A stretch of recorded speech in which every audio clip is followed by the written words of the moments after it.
गतकाली ओडिशा रे बीजेपी रो सरकार गठन पर आज सकाळे खुलिछि पुरी श्रीमंदिर चारिद्वार आउ एहाकु नै भोगराई बीजेपी कर्मी माने तहसील ऑफिस रो कर्मचारी एवं साधारण लोकन को खुशी होई मिठा खुआइछन्ति। एहा सहित से माने खुशी प्रकाश करबा सह ऑफिस रो कर्मचारी मानकु शुभेच्छा जणाइछन्ति। बीजेपी सरकार को आसीबा पूर्व निर्वाचनी इस्ताहारे सरकार गठन कले श्रीमंदिर चारिद्वार सह रत्न भंडार खोला जिवो बोली बीजेपी प्रतिश्रुति दैथिला,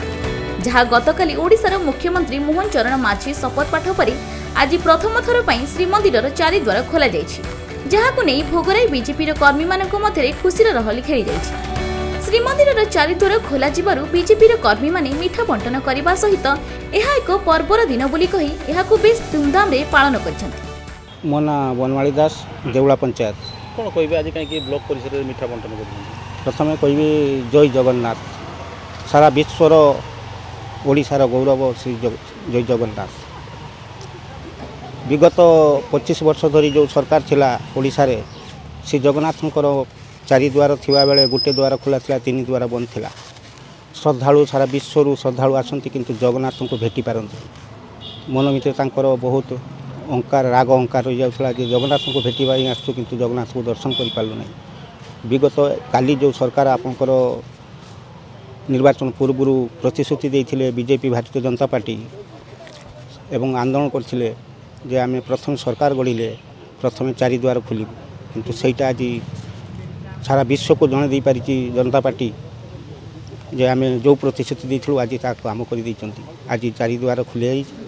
एवं या परवर्ती जो रत्न भंडार खोलिया नहीं कि या हाईकोर्ट सुप्रीम कोर्ट ऑर्डर देला पर भी राज्य सरकार तापाई गुरुत्व दौन ता भर कौन अच्छी कौन ना राज्यवासी चाह बस कौन तर सुना गहना अहंकार जहाँ अच्छी कौन अच्छी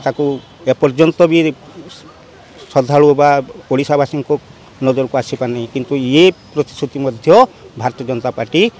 6 मास भितर रत्न भंडार चाबी आनी खोली समस्त को स्पष्टीकरण दे पारियो जे ता भीतर कौन अच्छी कि नहीं। आज जो मिठा बांटुछु यही खुशी रे भारतीय जनता पार्टी जो प्रतिश्रुति देइथिले जे आमे प्रथम सरकार गढ़ले चारिद्वार खोलू किंतु काली नेले तांकर शपथ ग्रहण कले काली आज सकाळु चारिद्वार खोलीगला जगन्नाथंकर सही खुशी रे आमे ब्लॉक परिसर एवं सारा भोगराई रे जो जो ऑफिस अच्छी समस्त ऑफिसर मानक जाइकी सब मिठा बंटन कर। मो ना नीलकंठ घोष घर हूँ गोपीनाथपुर पंचायत मु जड़े बीजेपी और आरएसएस कार्यकर्ता तेरे दल कथा यहाँ नुहे आसंता काली आमर जो ओडिशा रे नुआ मुख्यमंत्री शपथ नेले मुख्यमंत्री न हवा आगु से प्रतिश्रुति सरकार तरफ दि जाइथिला बीजेपी दल तरफ जे जगन्नाथंकर चारिधाम गेट खोल और जगन्नाथ को नहीं जो तुमी तोफान बीजेपी दल चलता विधानसभा लोकसभा भितर से ही पर्पस जो दीर्घ दिन जगन्नाथंकर चारिद्वार बंद थिला आसंता काली प्रतिश्रुति माने शपथ ग्रहण पर आज सकाଳେ भोर आरती पर आज चारिद्वार खोली जाइछि। से चारिद्वार खोलिबा उद्देश्य जगन्नाथ होउचंती आम उत्कलर गौड़मणि तेणु सारा विश्व से मौड़मणि किंतु आम उत्कल होउचंती से प्रभु तेणु तांकर जो चारिद्वार खोलिला भक्त जो सुखुर भाव में जाकि जगन्नाथंकर दर्शन करें से उद्देश्य नहीं आज बीजेपी तरफ आम भोगराई ब्लॉक रे आमे कौन बाण फाण फुटई नई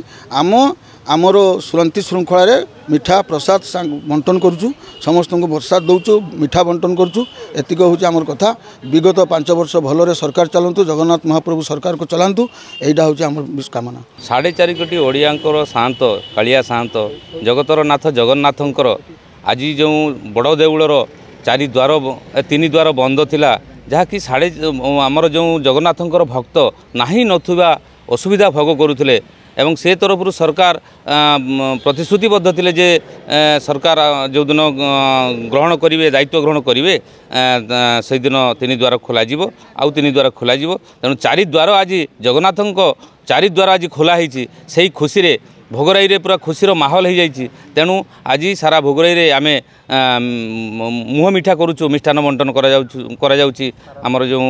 ब्लॉक तहसील आमर पूरा गाँ गहली रे मध्य ये कार्यक्रम करा जाउची। जलेश्वर चिन्मय कुमार दास का रिपोर्ट खबर ओडिशा।